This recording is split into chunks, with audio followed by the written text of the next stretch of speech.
Hi hello, ഇന്ന് നമുക്കൊരു പനീർ മസാല ഉണ്ടാക്കിയാലോ.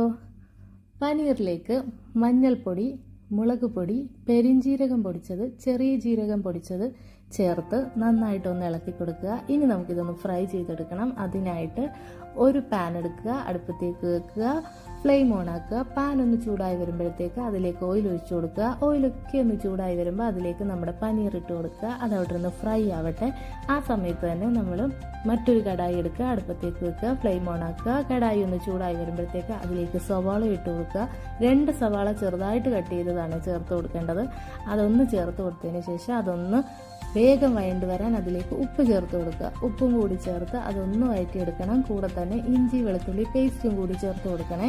അതൊന്ന് വഴണ്ട് വരുമ്പോഴത്തേക്ക് അതിലേക്ക് ഒരു തക്കാളി പേസ്റ്റ് ആക്കിയതും കൂടി ചേർത്ത് കൊടുക്കുക. അതുകൂടി ചേർത്ത് നന്നായിട്ട് ഇളക്കി അതിലേക്ക് ആവശ്യത്തിന് മഞ്ഞൾപ്പൊടിയും, മുളക് പൊടിയും, മല്ലിപ്പൊടിയും, കുരുമുളക് പൊടി, ഗരം മസാല ഇത്രയും ചേർത്ത് നന്നായിട്ട് ഇളക്കി കൊടുക്കുക. അതിൻ്റെ പച്ചമണം മാറുമ്പോഴത്തേക്ക് അതിലേക്ക് കുറച്ച് തൈര് ഒഴിച്ചു കൊടുക്കുക. തൈരും കൂടി ചേർത്ത് നന്നായിട്ട് ഇളക്കിയതിന് ശേഷം അതിലേക്ക് കുറച്ച് ചൂടുവെള്ളം ഒഴിക്കണേ. ചൂടുവെള്ളം ഒഴിച്ച് അതങ്ങ് അടച്ചു വെക്കുക. അതിനുശേഷം ഒരു 5 മിനിറ്റ് കഴിഞ്ഞ് തുറന്നു നോക്കുമ്പോഴത്തേക്ക് അതൊന്ന് തിളച്ച് വരും. അതിലേക്ക് നമ്മുടെ പനീർ ചേർത്ത് കൊടുക്കുക. നമ്മൾ ഫ്രൈ ചെയ്ത് വെച്ചിരുന്ന പനീറും കൂടി അതിലേക്ക് ചേർത്ത് കൊടുക്കുക. അതും ചേർത്ത് ഒരു 15 മിനിറ്റ് അടച്ചു വെച്ച് 15 മിനിറ്റിന് ശേഷം തുറന്നു നോക്കുമ്പോൾ നമ്മുടെ പനീർ കറി ഇവിടെ റെഡിയാവും. പനീർ മസാല എല്ലാവരും ട്രൈ ചെയ്ത് നോക്കണേ.